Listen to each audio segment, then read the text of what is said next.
So in this session we're going to be looking at the last question on paper 1 in section A, and that's question 4, and we're looking at assessment objective 4 as well. And the thing that's most important about this question is that it's worth the most amount of marks out of whole of section A. It's worth 20 marks in total, so it's worth the same amount of marks as question 1, 2 and 3 put together. Interestingly though, it's also the question that so many students that I've seen either don't give themselves enough time to answer it, or don't answer it at all because they've run out of time by the end of the exam. And obviously with that 20 marks on offer, that's simply something that cannot happen in the real exam. So if you ever look at the assessment objective, as you can see, compared to some of the other ones, for a 20 mark question, the assessment objective isn't particularly long. Evaluate text critically and support this with an appropriate textual reference. So it might be easier to look at this assessment objective in terms of pupil speak. So what does it mean? Simply put, can you agree or disagree with a statement about a text and then support your view with evidence from that text? So it's not particularly a challenging assessment objective. However, lots of students find this one at first be quite difficult. However, as time have gone on, lots of our students have actually said they prefer question 4 to question 3. So it's about how we can answer them, get the marks and be able to move on successfully, and not panic too much about this question, because really what we've found is students are drawing upon their skills from question 2 and 3, so bringing in their ideas of language, bringing their ideas of structure to enhance their answer. And we found that students generally, once they've got that into their heads, they can do this question really effectively. So this is a typical question taken from the first paper, the Jamaica Inn paper, so you'll be familiar with that passage. But as you can see on the question, I will break it down in a moment as well for the different parts, because there's a lot more going on here than some of the previous questions.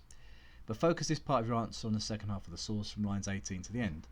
A student, having read this section of the text, said, "The writer brings the very different characters to life for the reader. It's as if you're inside the coach with them.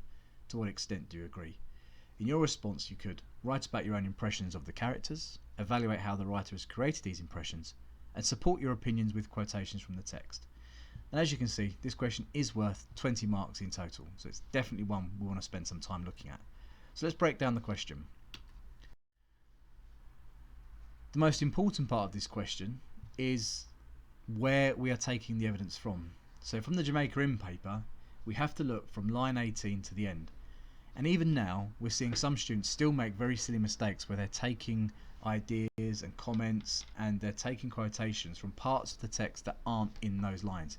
So it's really important that students know what part of the text they're focusing on and where they're getting their evidence from. The most important part of the question though is definitely this bit in the middle here. This is where we get somebody saying it. So far I've seen a student and I've seen a reviewer.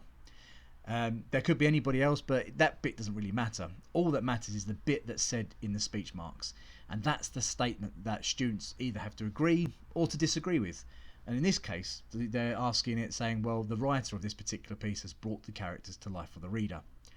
Now, I've seen 4 papers from AQA and a number of different papers from different companies, and not one that I've seen so far would be easy for a student to say they disagree. All of the ones I've seen so far, it just makes sense for the students to agree, or at least agree in part. And so I think for those purposes, we're going to focus more on that, being able to agree with it.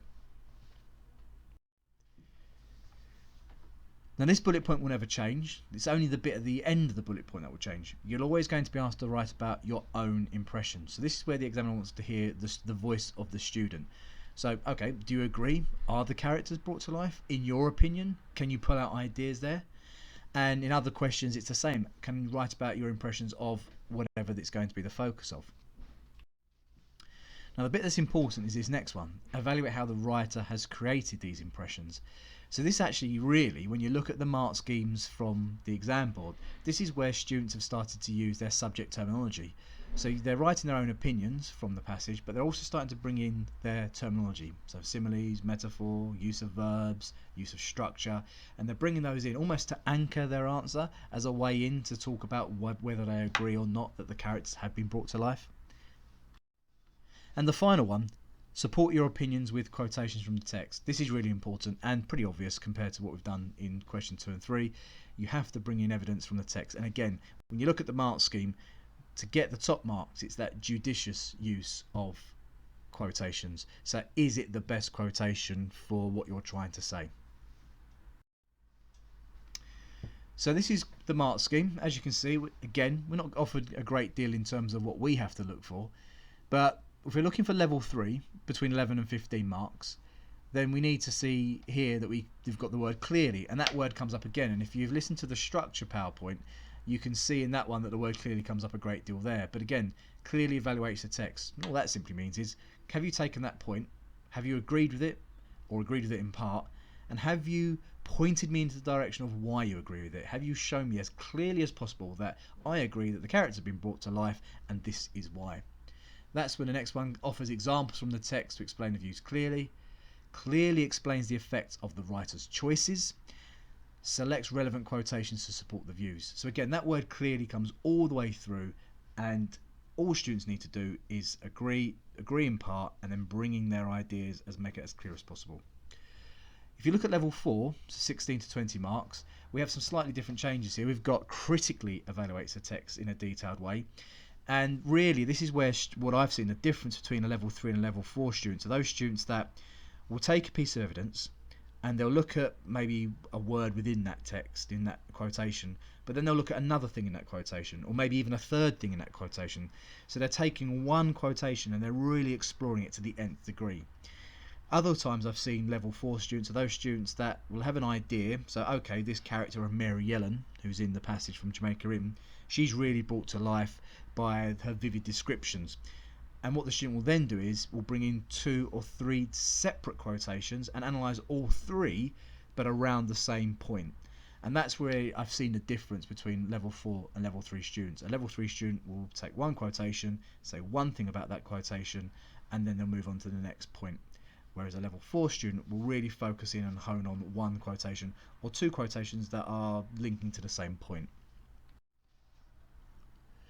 So what do you look for in this question? Well, if you're good at the language and the structure question, if you've been getting some decent marks on those, so you're looking at level 3, level 4 answers, so anything between 5 marks and 8 marks on both questions, well, you're looking at those skills again. That's the subject terminology you want to bring in, so there's no point me listing it here. It's the metaphor, it's a simile, verb, adjective, on the structure, its use of time, dialogue, narrative perspective, change of focus. All of these things come in. What I've added here, though, are a couple of extra points that might be quite helpful that we haven't spoken about in previous presentations. So I've seen in a couple of papers the idea of juxtapositions, or what we call contrasting ideas, 2 ideas put together that normally are opposing or give you a sense of things being very different. Semantic fields, words that all belong to the same group, so think synonyms. One particular one on the Brighton Rock paper where we have the synonym of being alone, of being isolated, that comes up quite a lot. And we have a poetry term, something called a volta, where we have a sharp change in tone. And I've seen that actually in a number of the different papers where we have that sharp change of tone, particularly in the Lamppost Man story, where we think it's a very innocent childhood game, and suddenly it turns very dark and very chilling very, very quickly. And that's what we call a volta. So that's just 3 extra terms that you can add to your toolkit when you're looking for answers. But essentially, I think question 4 is much more accessible because you're bringing in the skills of both structure and language together. So you've got a lot more to look out for, and in that sense, you give yourself more freedom to answer this question effectively. So this is the part of the passage from the Jamaica Inn, from the question, and you remember the question was that the writer has really brought these characters to life. So to what extent do you agree? So what I'd like you to do is stop the presentation, have a read through this passage, and just maybe pick out a few things that you think would have really helped you answer this question. What do you think makes the characters seem that have come to life in this particular passage here? So for me, a couple of things that I've picked out that you may have chosen yourself as well. But at the very beginning, I was drawn to the idea that the passengers in the carriage are all huddled together for warmth. So we have that verb there of being huddled, suggesting that they're coming together. They're clearly all very different characters, and so they're obviously cuddling together not because they're very close, but because it's out of necessity. And again, they exclaim in unison when the coach sank into the heavier rut than usual. So even though we've got 3 very different characters inside this carriage, they're clearly united in their displeasure at this horrible journey on their way to this house. I then had a look at the next character that comes to life, and we have this old man with a beard, and again I get this sense of almost this lightheartedness coming through, him keeping up a constant complaint, that alliteration there of the constant complaint. He rose from his seat in a fury, we're told, and here he is described as fumbling with the window sash. So he seems a very clumsy fellow trying to open up the window to shout at the driver, which of course we know is absolutely pointless. And in fact, where we have this phrase here, this adjective with a high, petulant voice, he almost comes across as a spoilt child shouting out, even though he can change absolutely nothing.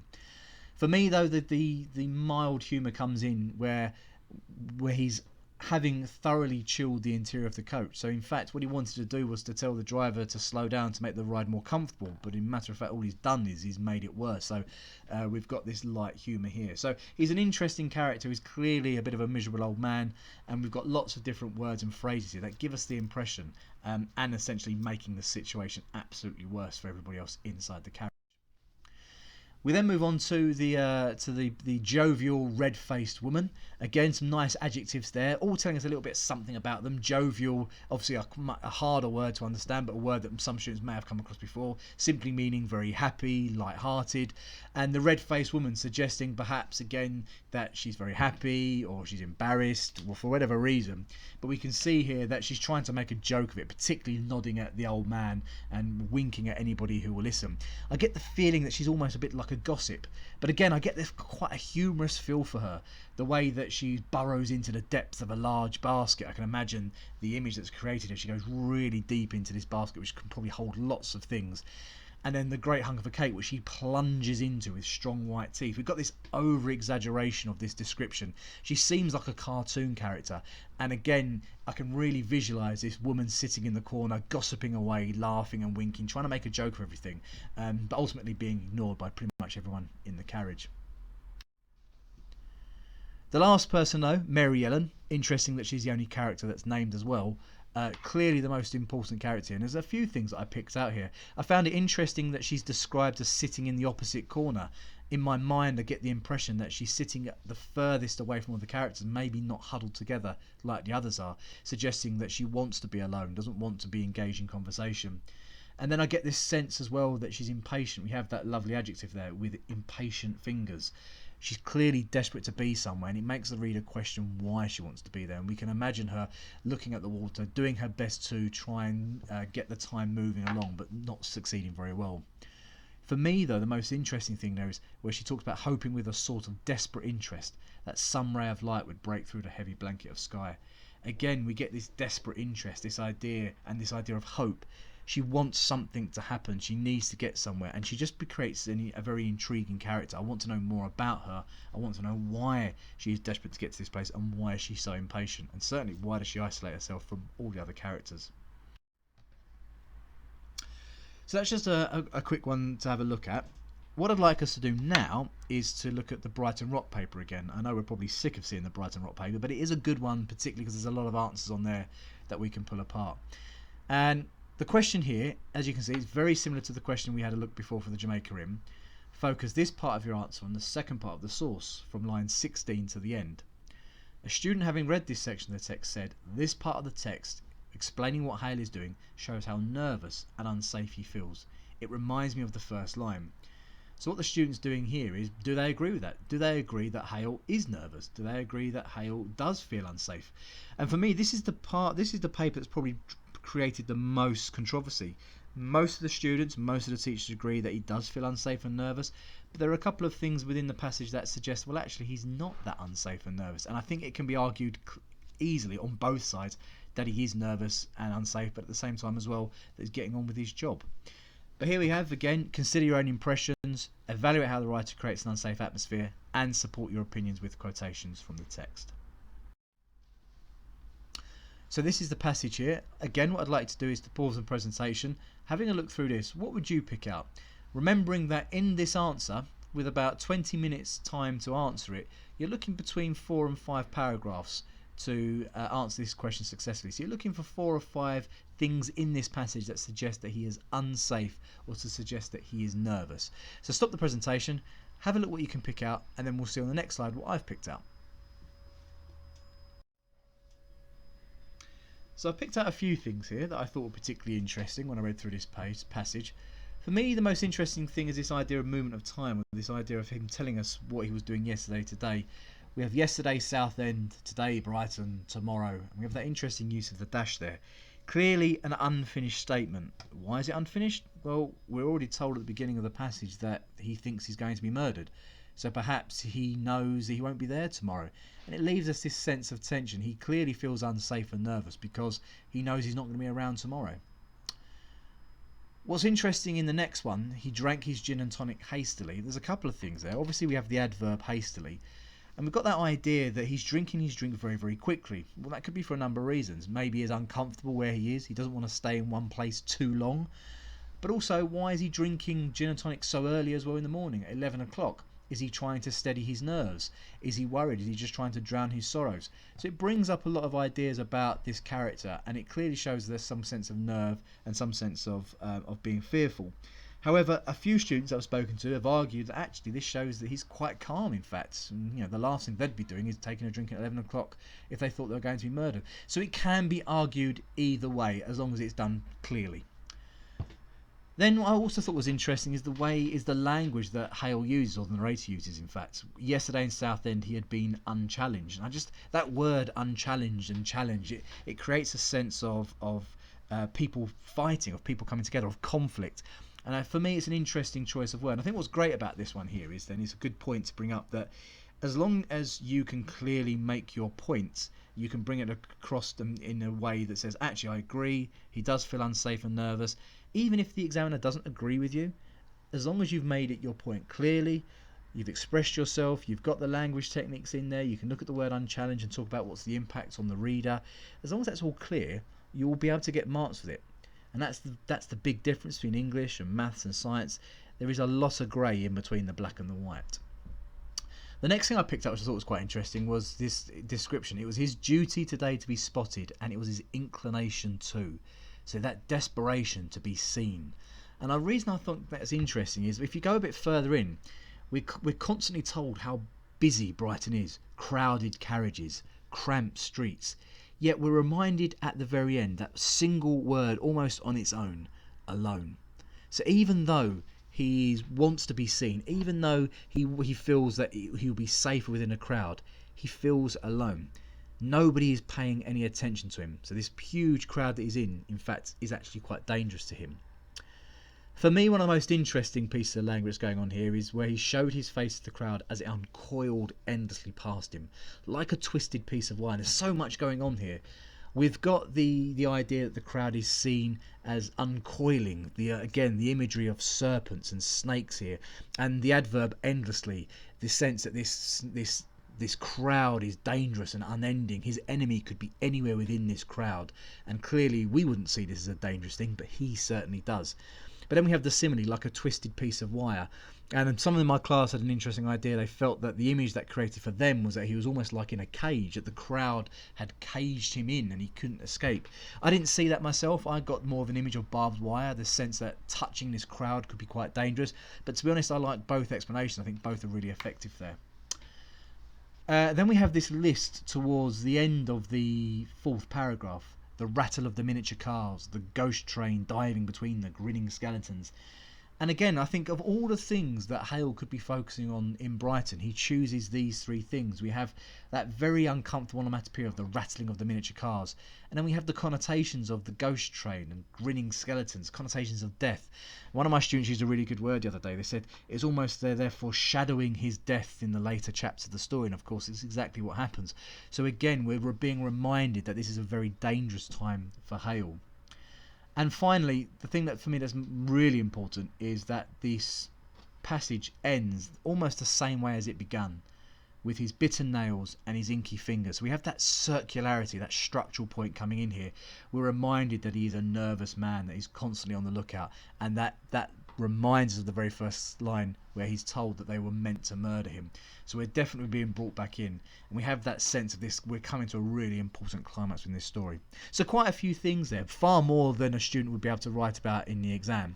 What I'd like us to do now in the next few slides is actually I'm going to show you a 20 mark out of 20 mark piece of writing. What's interesting is how little the student has written. Even though you're given, I think, about 5 or 6 pages to answer this question, you'll see that the students only use really a side and a half. But in that side and a half, the student has covered enough of the points, has really made their point clear that they agree that it's unsafe and that he feels nervous here. And they've got the full 20 marks. So as we look on the next slide, I'd like to have a quick read of it through, pause the presentation, and then we'll have a look at what the examiner has said at the end. So this is the first part here. So have a quick read through, and you can see it's picked up some of the things that I've also picked up. But you can see on the left hand side here what the examiner has given marks to. So essentially everything that's highlighted that you can see on here has been awarded marks. So there's very little in this answer that hasn't been awarded marks at all.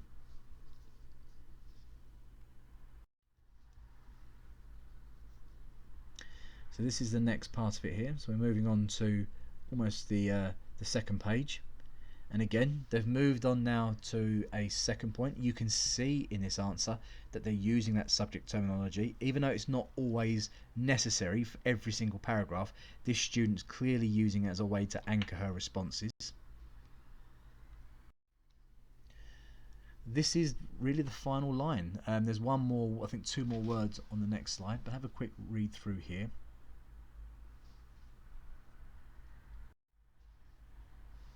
And that's it.